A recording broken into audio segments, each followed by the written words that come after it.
চলো, শুশুনিয়া সব থেকে বড় চূড়ায় উঠা হচ্ছে এখন।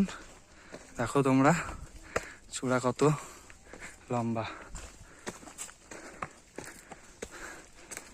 600 মিটার চলে এসেছি, আর কিছুক্ষণ আছে, আর 400 মিটার মতো আছে, তাহলে উঁচু জায়গায় পৌঁছে যাবো আমরা।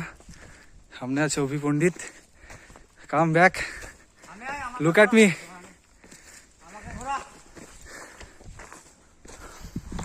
এই দেখো আমাদের একটা স্যার আসছে, আস্তে আস্তে আসছে, উনি হাঁটতে পারছে না, হাঁপিয়ে গেছে। ঠিক আছে, এই যে আমাদের 1 নম্বর ম্যান সব ফার্স্টে আছে। এই যে যাচ্ছে, দেখুন কত বড় পাহাড়, এই যে কি খাড়া দেখুন, সব খাড়া থেকে পড়ে গেলে একবারে শেষ। এই যে দেখুন ভয়ঙ্কর জঙ্গল, এই যে দেখুন, এই যে দেখুন আমরা প্রথম চূড়া পার করে দ্বিতীয় চূড়ায় উঠছি। এই যে প্রথম চূড়া এর উঁচু আছে, আবার নিচে নেমেছি, আবার উঠছি।